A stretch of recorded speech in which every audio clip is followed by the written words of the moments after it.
Good morning. I'm a DIY guy fitting bathroom panels in my bathroom, and I needed a track saw a plunge saw to cut straight edges on the bath panels. So I chose the Einhell plunge saw there, uh, and I bought a guide rail system, an Einhell guide rail system to accompany it. The guide rails come in 1 meter length, so I needed 2.8 meter or 2.4 meter to cover the length of an 8 foot sheet, which meant I ended up buying two guide rails, two packs of guide rails, which gives me 4 meters, which at the time I thought it was going to be a bit wasted, but actually it's turned out to be really flexible because the cuts that I make in the panels mean that I can keep the 3 meter length connected and then use a 1 meter length for all the short cuts without having to disconnect the guide rails every time I want to make a short cut. The guide rail system, as has been announced in other posts, are missing these clamps. Well, one pack was missing the clamps. The other pack had the clamps, fortunately, so it meant that I could use the clamp rail system without having to wait to send off for more clamps. When they came, if you have a look, there's some grub screws that are missing.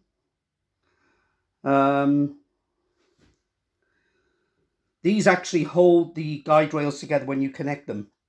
But to be honest, with one on each side, I haven't found there to be a problem with it holding it straight and level, so it's not really been too much of an issue.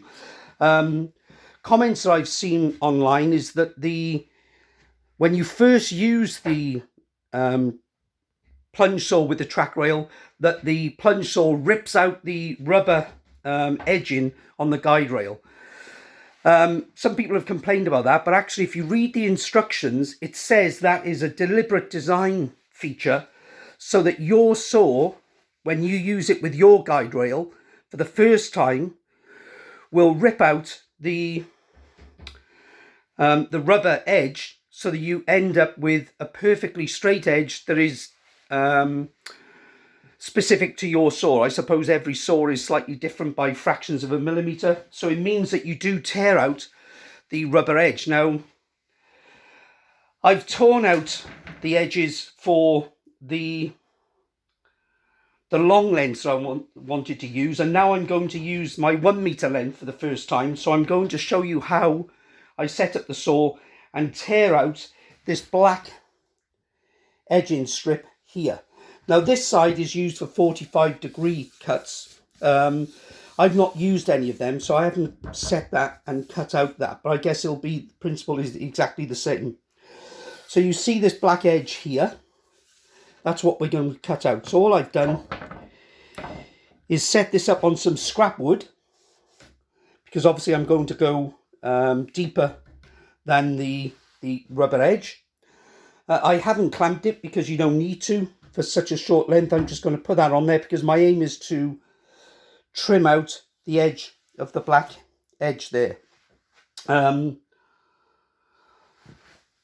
First things first, I've set my saw. You'll see on the side, where am I? You've got a couple of settings there. This setting is when you're using the guide rail, and they're in millimeter increments. So I've set that to about 2 millimeters, which should be deep enough to cut through the rubber band without going too much into the scrap wood below it. I reckon that if you put that down to something like 50 millimeters or a really deep setting that you don't need, you're going to do more damage to the edging strip, because the forward edge of the blade will be ripping into and tearing into the rubber strip. All you want to do is have the base of the blade, if I use this tape measure to show you, the base of the blade just to slowly glide through and cut through rather than tear out that edging strip. So here we go. With no further ado, I'm going to set that on the guide rail, and you can see if I just put the blade down, you can actually see where the blade touches the rubber strip. That's absolutely perfect. And all I'm going to do is cut through that so that we end up with an edge that's perfect for this saw and for this guide rail.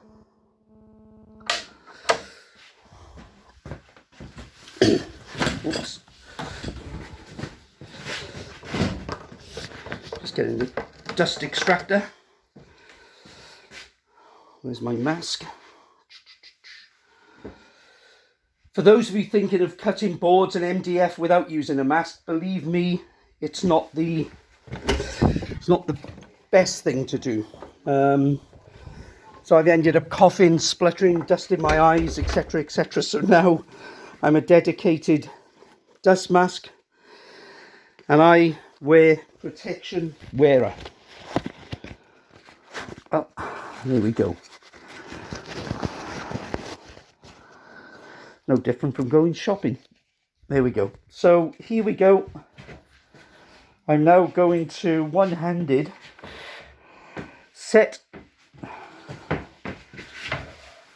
move this back so that it engages the back end of the blade, and then I'm going to cut through that rubber end.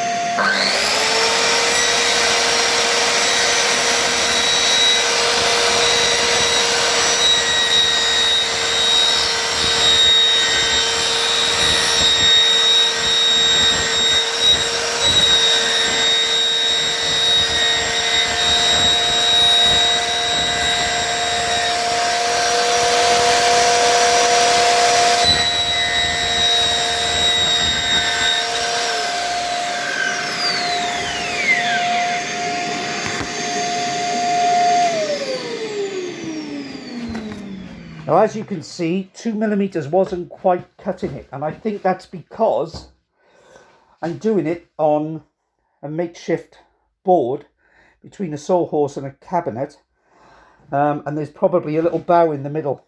So I'm just going to move it down another mil, down to 3 mils, and that should take care of that. So I'm just going to run the edge. You can see didn't quite cut through those bits there, so I'm just going to move it back along the track, and then I'm just going to run that again.